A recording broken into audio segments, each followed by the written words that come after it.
Bismillahirrahmanirrahim. Ya ayyuhalladzina amanu ista'inu bis-sabri was-salah. Innallaha ma'as-sabirin. Innallaha ma'as-sabirin. Wahai orang-orang yang beriman, mintalah pertolongan dengan sabar dan sholat. Sesungguhnya Allah bersama dengan orang-orang yang sabar.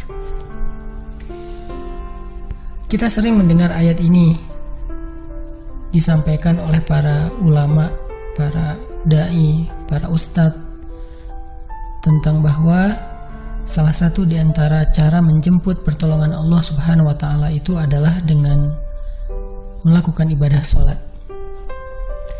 Pertanyaannya adalah, sholat yang seperti apakah yang bisa menjemput pertolongan Allah dalam kehidupan kita pada saat kita sedang mengalami ujian yang berat? Banyak orang yang bilang, saya sholat tapi kok hidup saya gini-gini aja. Banyak orang yang bilang, saya udah sholat tetapi kok doa saya belum diijabah. Saya udah sholat tapi kok masalah saya masih belum selesai. Saya udah sholat tetapi kok musibah saya terus beruntun, tidak pernah berhenti. Saya udah sholat tapi kok musibah terus terjadi dalam hidup saya. Surat An-Naml ayat 62. Amman yujibul muttarra idza da'ah. Amman yujibul muttarra idza da'ah wa yakshifus su'a wa yaj'alukum khulafa'al ard. A ilahum ma'allah. A ilahum ma'allah. Qalilan ma tadhakkarun. Bukankah dialah Allah yang memperkenankan doa orang yang dalam kesulitan apabila dia berdoa kepadanya, dan menghilangkan kesusahan, dan menjadikan kalian sebagai khalifah di muka bumi? Apakah di samping Allah ada Tuhan lain yang patut disembah atau dimintai pertolongan? Sedikit sekali dari nikmat Allah yang kalian ingat. Shadaqallahul azim. Amma yujibul muttarra idza da'ah wa yakshifus su'. Bukankah dialah Allah yang memperkenankan doa orang-orang yang dalam kesulitan dan menghilangkan kesusahan? Seperti yang dikatakan Nabi tentang bab ihsan, an ta'budallah ka'annaka tarah fa illam takun tarah fa innahu yarak. Ketika engkau beribadah kepada Allah, seolah-olah engkau melihat Allah. Jika engkau tidak bisa melihat Allah, maka yakinlah Allah melihatmu.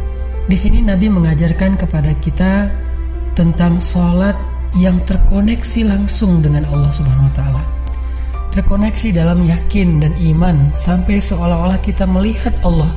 Artinya ketika kita bisa sholat seolah-olah kita melihat Allah, lalu dengan kondisi seperti itu kita meminta pertolongan Allah dengan penuh keyakinan, itulah sholat yang mendatangkan pertolongan Allah.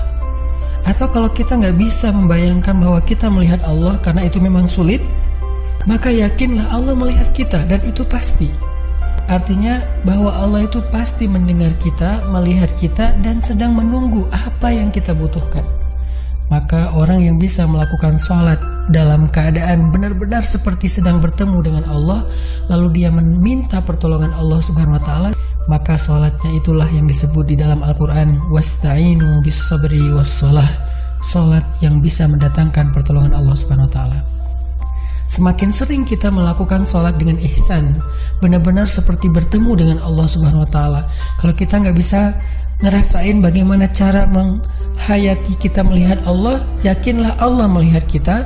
Dan kalau kita bisa mendawamkan ini dalam sholat 5 waktu dan dalam sholat-sholat sunnah kita yang lain, terutama sholat tahajud, maka insya Allah sholat kita sudah menjadi jalan keajaiban dalam kehidupan kita. Barakallahu fiikum.